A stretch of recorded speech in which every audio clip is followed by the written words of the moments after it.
السلام علیکم ورحمۃ اللہ وبرکاتہ.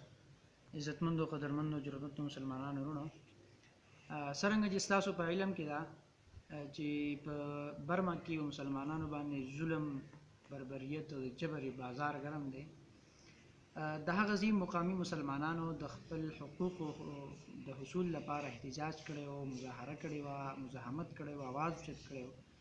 د هغې نه پس د هغه ځای مقامي بتمت پیروکارو په مسلمانانو باندې هغه دنیا تنګه کړې ده او ظلم او جبر بازار ګرم کړی دی.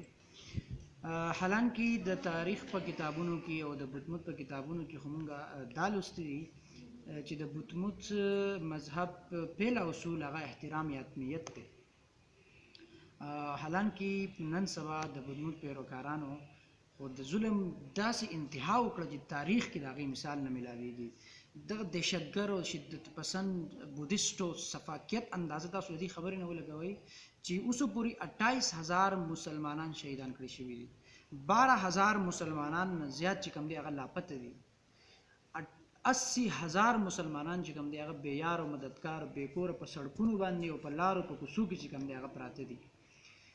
ټول نه شرمناکه خبره، المناکه خبره، افسوسناکه خبره دا ده چې دا هر څه د هغه ځای قانون، فوج، حکومت زیر سایه کېږي لګیا دی او عالمي دنیا، عالمي قوتونه، مسلمانان حکمرانان او ظالم میډیا په دې باندې مکمل خاموش ده.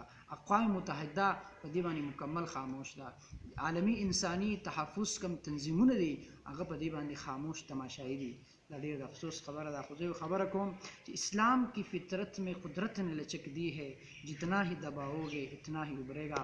یا مسلمانان دي که نن په غفلت کې دي، نن منتشر دي، نن په یو بل تل په ګریبانونو کې لاس اچولی دی، خو انشاءالله دا مسلمانان به راپاسي. د دیو دنده مړ کړی شوی غیرت به ژوندی کېږي، هغې کې به چې کوم دی حرارت راځي، د دیو په مرده رګونو کې به یو حرارت را پیدا کېږي. دا مسلمانان به د دې کفري نظام او د دې کفر چې کوم دی نو سر انشاءالله ختموي د دنیا نه.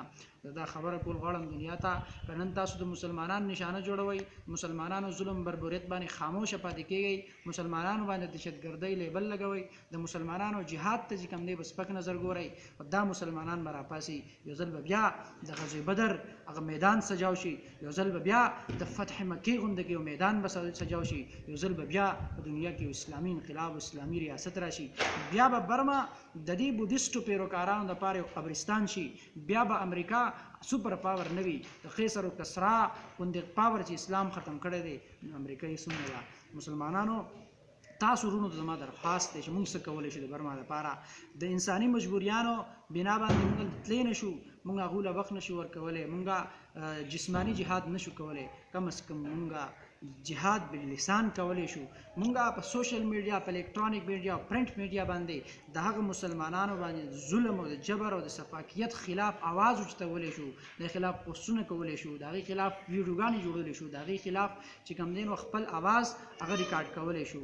نن سبا انټرنیټ زمانه ده، دنیا ګلوبل ده، خپل آواز چې کوم دی دنیا ګوټ ګوټ ته رسولو ډېر زیات ذرایع دي. دا ذرایع په استعمال کې راولئ او د هغه مسلمانانو مدد وکړئ. په ملک کې احتجاجات شروع دي، مظاهرې شروع دي، بلا تفریق، بلا تفریق جماعت او بلا تفریق فرقې په هغې کې شرکت وکړئ د مسلمانانو د حمایت لپاره. یو خبره بله دا کول غواړم چې ځینې خلک دا وایي چې مونږ اول خپل کور دا اور مړ کړو نو بیا به نورو ته وزګارېږو. زه دا خبره هغو ته کول غواړم که تاسو د چا پیروکار یئ، هغه تاسو له دا درس درکوي چې خپل چې کوم دی خپل غم کوه، د بل غم مه کوه، نو هغه تاسو مبارک شي. مونږ خو د نبي مهربان صلی الله علیه وسلم امتیان یو، د آقای نامدار پیروکار یو. هغه مونږ له دا دعوت او دا فکر راکړی، دا دعوت فکر راکړی، دا حکم راکړی دی چې مسلمانان چې کوم دی دا جسد واحد مانند دی. مسلمان مثال د یو جسم دی، که په جسم کې په یو ځای باندې هم څه تکلیف وي نو ټول بدن چې کوم دی نو هغه پریشان وي او ټول بدن چې کوم دی هغه بې قراره وي.